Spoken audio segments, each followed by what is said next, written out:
Cruise lines giveth and cruise lines taketh. Well, hello, family and friends, on this beautiful day that has been given to us. Cheers, Grandpa Haven, and family and friends.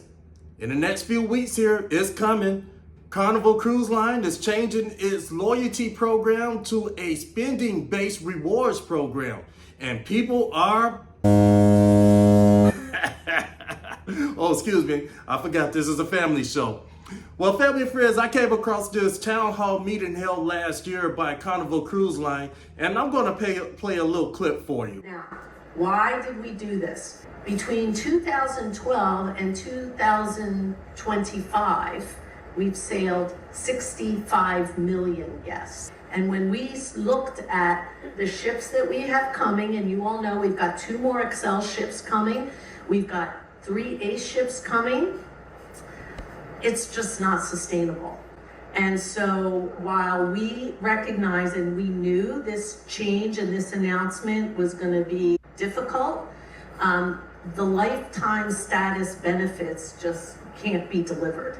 Yeah, so family and friends, so after watching this video, it made me wonder, did Carnival Corporation really recover from the pandemic? So I asked myself, what would Warren Buffett do? And he'll tell me, look at the numbers. So family and friends, this is a different type of video today. Today we're going to take a look at why I feel Carnival Rewards may have had to change their program to a spending-based program. So you know I don't like to waste your time, so let's jump right into the video. So once again, Carnival Rewards is changing the way loyalty works. And judging by the comments, people aren't exactly thrilled. Some longtime Carnival cruisers feel disappointed. Some feel frustrated. Some even feel betrayed.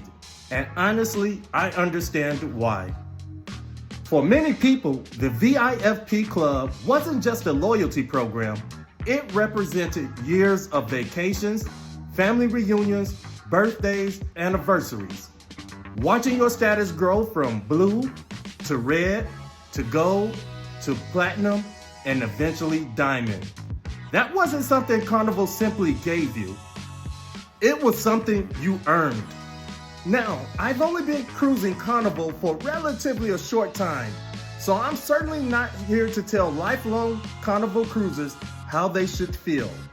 But I have been a serial cruiser for nearly 18 years, and one thing I've learned is that loyalty programs will change. Hotels change them, airlines change them, credit card companies change them, and now Carnival is changing theirs. So instead of asking who's right, I ask myself a different question. What do the numbers say? I begin with the business and let the financial statements tell the story. So let's rewind the clock. The sunny, glamorous, festive, fabulous, fun-filled places that make up the world of Carnival. Before anyone ever heard the words COVID-19, Carnival was thriving. Ships were selling full, families booked vacations months in advance. The cruise industry was booming. Life was good.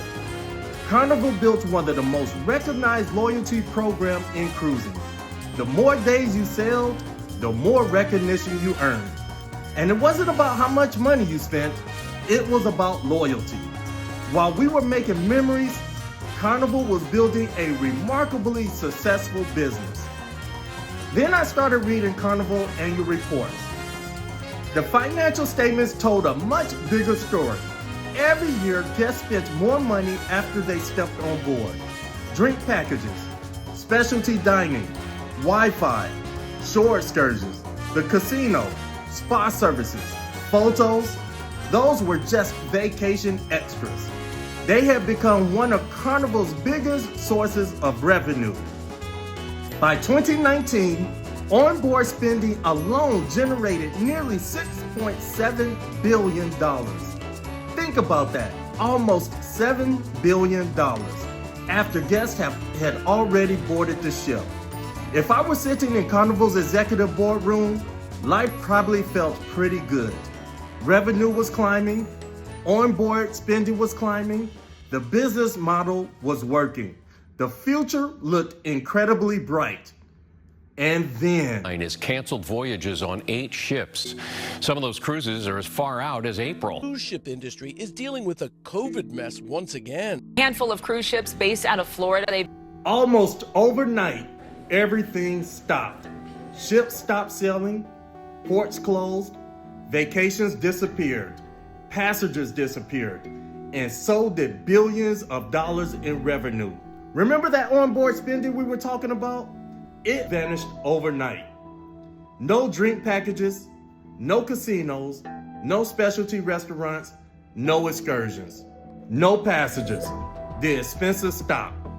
Ships still require maintenance, insurance still had to be paid, employees still had to be supported, interest payments still come due.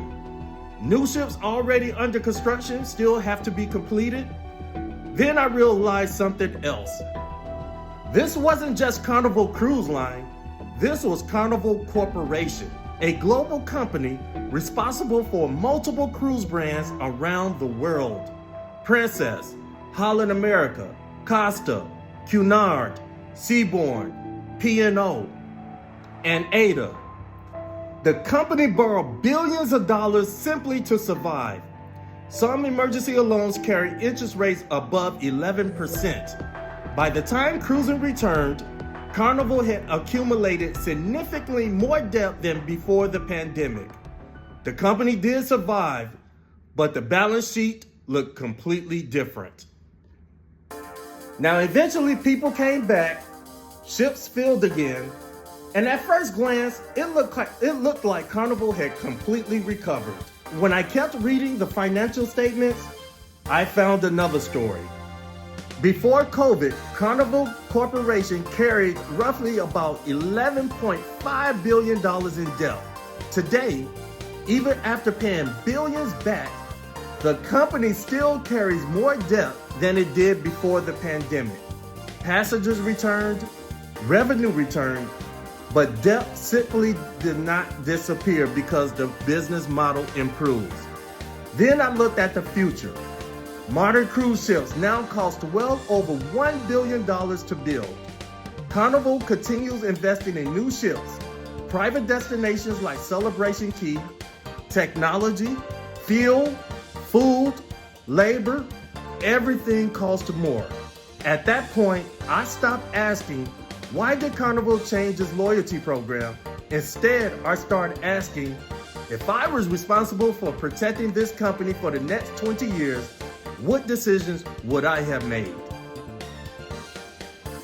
And here's another thing to think about. Public companies aren't judged only by their customers. They're judged by Wall Street. You see, when a public company stock struggles for a long period of time, or investors believe management isn't creating enough shareholder value, activist investors may step in. We saw that when Elliott Management pushed for major changes at Southwest Airlines. And more recently, they disclosed a significant investment in Norwegian Cruise Line and began advocating for changes there as well. Now, I'm not saying that's why Carnival changed its loyalty program. There's no evidence of that. But if I was sitting in Carnival's boardroom, carrying billions more in debt, building billion-dollar ships, trying to improve shareholder value, I'd certainly be thinking about keeping the company financials strong enough that outside investors wouldn't feel compelled to come in and demand changes. Whether that played any role, we simply don't know. But it does remind us that public companies answer to more than just their guests. They answer to shareholders. The lifetime status benefits just can't be delivered in the right way. Now, family and friends, let me be very clear. This wasn't meant to convince anyone that Carnival Rewards is perfect, nor was it meant to tell longtime Carnival cruisers that their frustrations aren't valid. They absolutely are.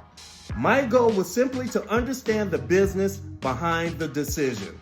After reading the financial statements, looking at the debt, looking at the investment, And looking at the economic changes of the cruise industry, I can better understand why Carnival may have believed it was time to evolve its loyalty program. Now, you still may disagree, and that's okay. But I am going to leave you with this one final question. If you were sitting in Carnival's boardroom, looking at the same financial statements, the same debt, the same billion-dollar ships, the same rising costs, and the same responsibility to protect the company's future, what would you have done differently, if anything? Yeah, family and friends, so I really enjoyed making this video. It was really interesting to take a look at the financial statements, but I do want to hear from you. Are you sticking around with Carnival Rewards, or you jumping ship? So with that said, family and friends, I love you, and there's nothing you can do about it. I'll see you next time.